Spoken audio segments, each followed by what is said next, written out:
Salut à tous et bienvenue dans cette nouvelle vidéo où je vais vous parler de la Lada Niva. Alors la Lada Niva, elle reste un peu dans l'ombre, mais elle est vraiment excellente et il fallait que je vous en parle, que je retrace son histoire dans cette vidéo. Et ben allez, on commence sans plus attendre.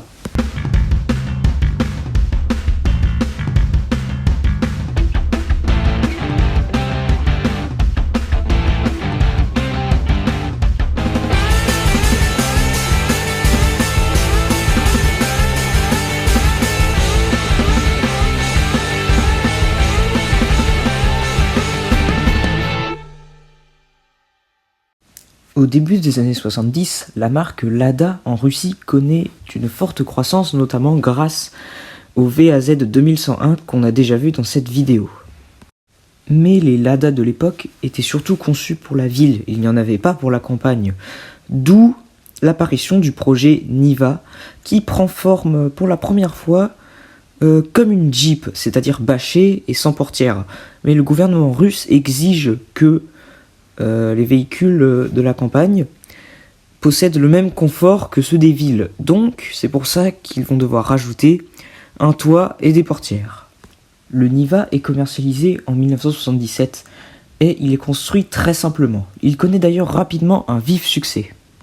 Le Lada Niva est un petit 4x4 fiable, conçu pour concurrencer le Suzuki SJ410 et la Fiat Panda 4x4. Et la particularité de ces trois-là, leur point commun, c'est qu'ils sont tous construits de la façon la plus simple possible. Tout le strict nécessaire dans un petit 4x4 très fiable. Et pour la première fois, on va sortir du studio. Pour la première fois dans l'histoire de ma chaîne, j'ai filmé directement le modèle de voiture en question. Une Lada Niva qui est abandonnée. C'est un très beau modèle. Regardez, ça se voit qu'il est abandonné depuis longtemps.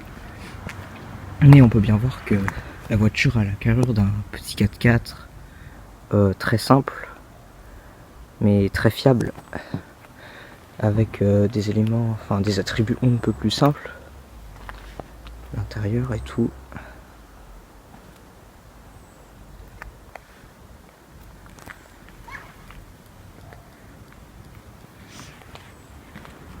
Vous voyez, c'est écrit 4x4 ici. C'est vraiment pour concurrencer les petites citadines de l'époque. Elle a été conçue pour ça. C'est là la raison d'existence de la Lada Niva.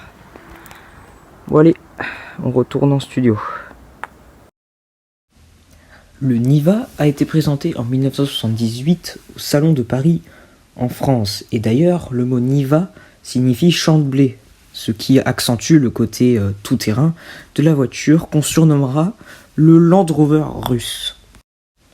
Comme je l'ai dit beaucoup plus tôt dans la vidéo, il a un énorme succès et deviendra carrément un effet de mode dans les années 80.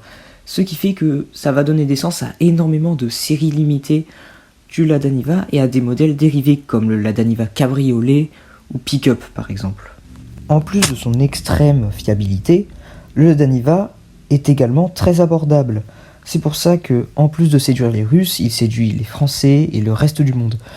Je ne devrais pas dire Russie, mais plutôt URSS pour le contexte historique. Rappelons que le Lada Niva est commercialisé en 1977. Le petit Niva est également utilisé pour participer à toutes sortes de grands prix ou rallyes, comme sur la photo, sur le Paris-Dakar.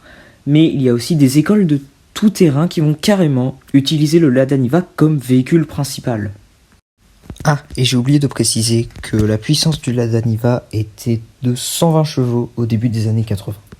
Au fil du temps, le design du Lada Niva n'évolue pas vraiment, à part quelques améliorations qu'on peut remarquer au niveau de la calandre, des clignotants et des rétroviseurs par exemple. Ce qui fait que, malgré le fait que la production ait continué jusqu'en 2016, son apparence n'aura pas trop changé. Malgré le fait que le Lada Niva soit devenu un effet de mode dans les années 80, en fait, il passe plutôt inaperçu aujourd'hui. En tout cas, si vous cherchez un véhicule de collection abordable et fiable, le Lada Niva est tout simplement fait pour ça. En tout cas, il aura une bonne réputation, un grand succès. Et écoutez, c'était l'histoire du Lada Niva. je vous encourage fortement à vous abonner et à liker cette vidéo. Et écoutez, on va se dire à dans de prochaines vidéos.